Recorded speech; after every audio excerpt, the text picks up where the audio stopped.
Good morning, students. Today I will explain you the poem The Coromandel Fishers. This poem consists three stanza number 1, 2 and 3. There are three stanza and each stanza have 4 lines. This poem is written by Sarojini Naidu. Sarojini Naidu is an Indian writer. Sarojini Naidu wrote about people who lead difficult lives.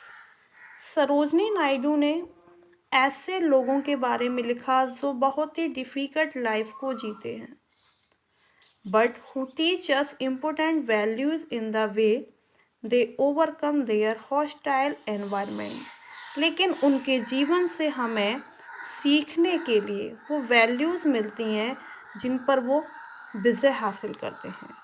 In this poem, the speaker inspired his fellow fishermen to take their boats out to sea. इस poem में जो speaker Sarojini Naidu हैं वो inspire हुई हैं अपने fellow fisherman से। Fisherman means in Hindi मछुआरे।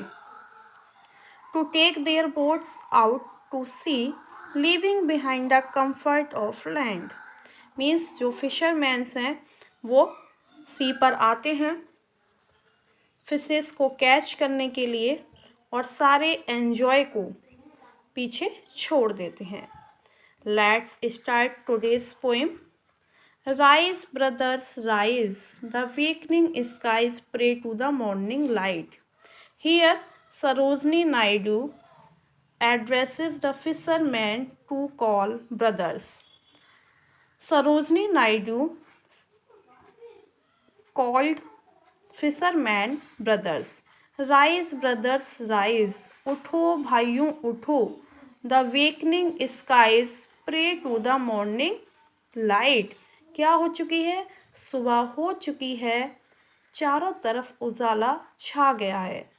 द वेकनिंग स्काइज मीन्स आकाश भी जाग गया है। प्रे टू मॉर्निंग लाइट, सूर्य निकल चुका है। जो फर्स्ट लाइट होती है सन की वो फैल चुकी है। The wind lies asleep in the arms of the dawn, like a child that has cried all night. Means here the poet wants to say, here the poetess Sarojini Naidu wants to say, the wind lies asleep in the arms of dawn, like a child. हवा जो है वो सुबह की गोद में ऐसे सो रही है जैसे एक बच्चा सोता है। That has cried all night. In same way, उसी तरीके से जैसे एक बच्चा सुबह के समय सोता है जब वो पूरी रात रोते हुए जागता है। मीन्स एक बच्चा है जो पूरी रात रोता है। That has cried all night. जो पूरी रात रोता है और सुबह आराम से सो जाता है। In same way, the wind lies asleep in the arms of the dawn. जो विंड है, जो हवा है, वो सुबह की गोद में आराम से सोए हुए है। लाइक अ चाइल्ड, एक बच्चे की तरह। मीन्स यहाँ पर जो तूफान है, the storm has stopped, means तूफान जो है वो थमा हुआ है। किसी तरह की कोई भी विपरीत अपोजिशन विंड नहीं चल रही है। Come let's gather our nets, आओ और अपना नेट इकट्ठा करो।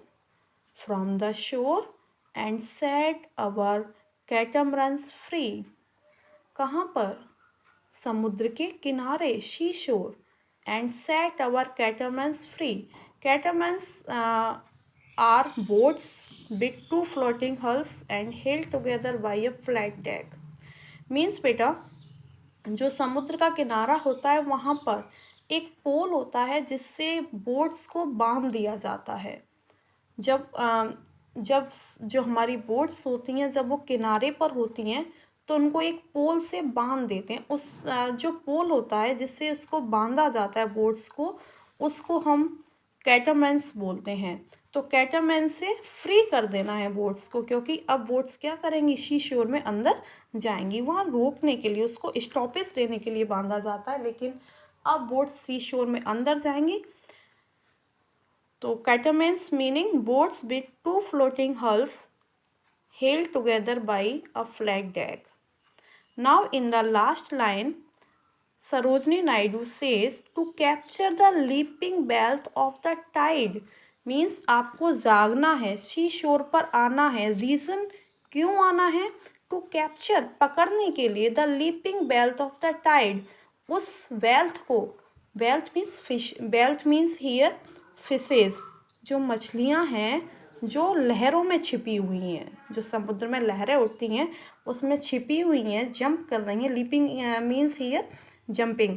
तो जो वेल्थ है, जो मीन्स जो धन तुम्हारे लिए छिपा हुआ है लहरों के अंदर, जो मूल्यवान चीज़ है, वैल्यूएबल थिंग है, जो लहरों के अंदर, टाइड, टाइड मीन्स लहरें, जो लहरों के अंदर तुम्हारे लिए छिपा हुआ है, उसको पकड़ने के लिए तुम्हें सी शोर पर आना है. For we are the kings of the sea, because जो फिशरमैन्स हैं, because the fishermen are the kings of sea, because they have spent all of their life at the sea shore, क्योंकि वो अपना पूरा जीवन शीशोर समुद्रों के किनारे ही बिता देते हैं.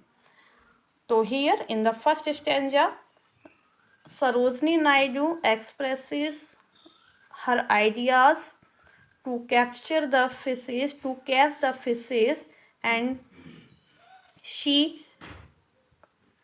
is calling the fishermen to catch the fishes, and atmosphere is not against them, and a natural environment is also expressed here in the first line. Now in the second stanza, no longer delay, देर नहीं करनी है, ज़्यादा देर नहीं करनी है. Let us hasten away in the track of the seagull's call, जल्दी करो. In the track, रास्ते में, of the seagull's call, seagulls बोलते हैं बेटा, गर्ल्स बोलते हैं वर्ड्स को. तो words that are found at the bank of seas, at the seashore means जो ऐसी वर्ड्स जो समुद्र के किनारे पाई जाती हैं उनको सी गर्ल्स बोलते हैं. तो शी गर्ल्स आपको क्या कर रही हैं? बुला रही हैं, कॉल कर रही हैं. The she is our mother, जो शी है वो हमारी क्या है? माँ है. The cloud is our brother, और जो क्लाउड है वो हमारे क्या है? भाई है. Means here Sarojini Naidu expressed her views about the sea, that sea is our mother. वो मतलब यहाँ पर बता रही हैं कि जो समुद्र है वो हमारी माँ के समान है. The clouds is our brother, और जो बादल है वो हमारे भाई के समान है. The waves are our comrades all, और जो लहरें हैं वो हमारी क्या हैं? फ्रेंड्स हैं. Comrades means companions. Comrade means companions, especially people having a common cause or purpose. means ऐसे लोग जो एक ही कॉज से, एक ही उद्देश्य इकट्ठा होते हैं. तो comrades means companion. तो here she is our mother, clouds is our brother, and waves are our companions. Now what though we toss at the fall of the sun, where the hand of the she god drives.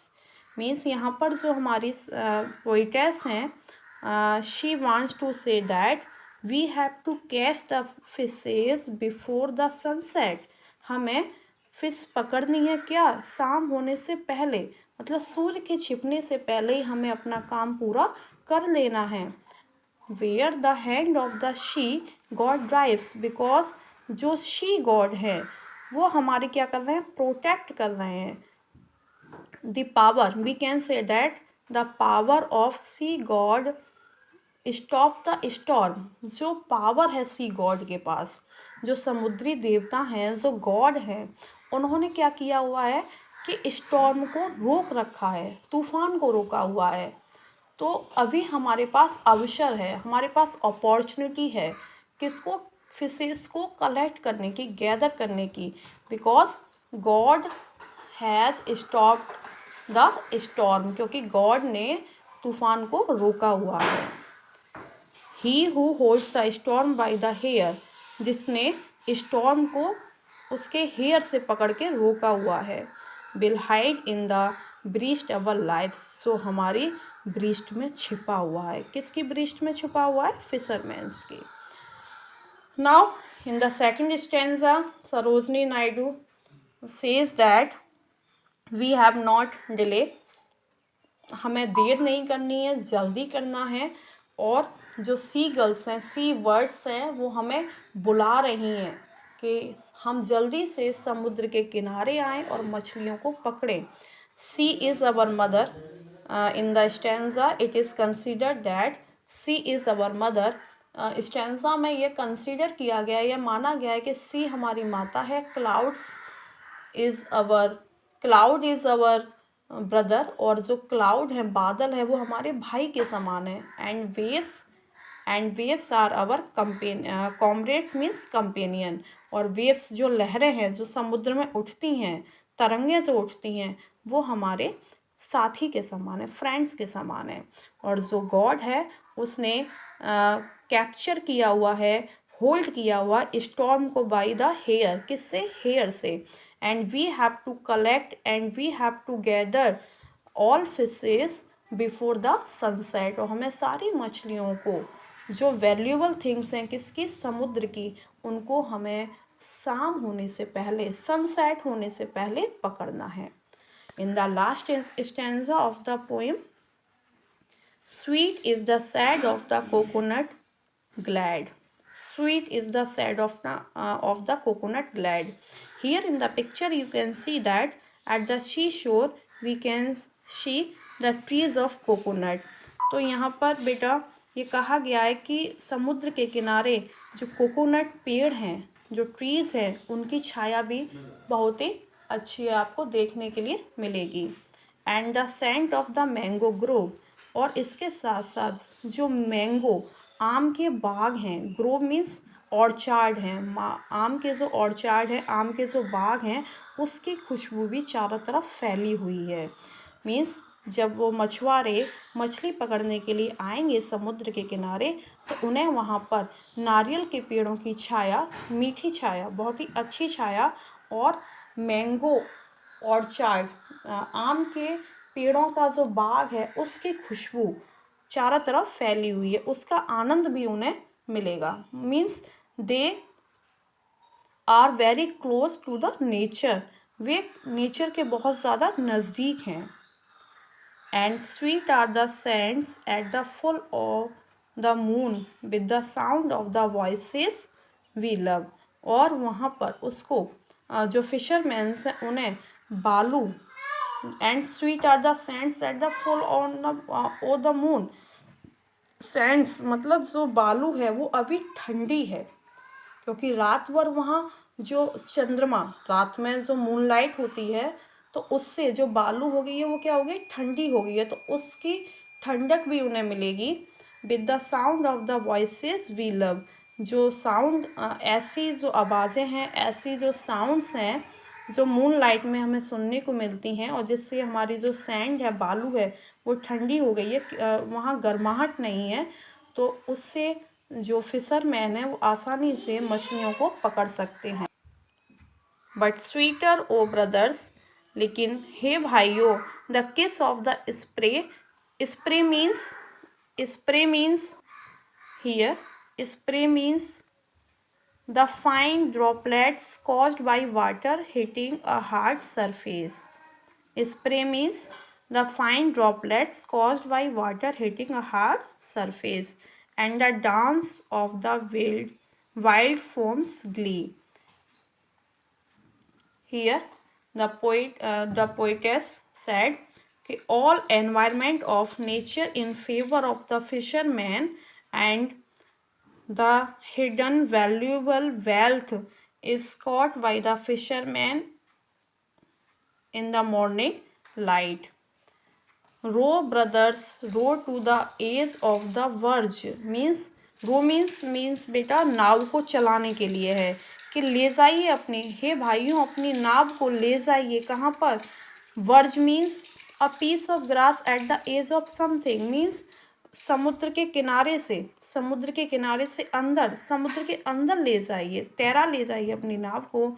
Where the low sky meets with the sea, जहाँ पर जो sky है वो समुद्र से जाकर मिला हुआ है, मतलब किनारे तक अपनी नाव को ले जाइए, और जहाँ समुद्र भी, जो आकाश है वो समुद्र से जाकर मिल गया है, उस अंत तक अपनी नाव को ले जाइए। और क्या कर लीजिए, कैप्चर कर लीजिए लीपिंग वेल्थ को, जो टाइड में छिपा हुआ है, हिडन पोजीशन में है। तो आई होप बेटा you all understand the story very well. I make a master video on this poem. बेटा मैं इस पोएम पर एक मास्टर वीडियो बनाऊंगी, जिससे आपको पूरी पोएम और अच्छे से क्लियर हो जाएगी।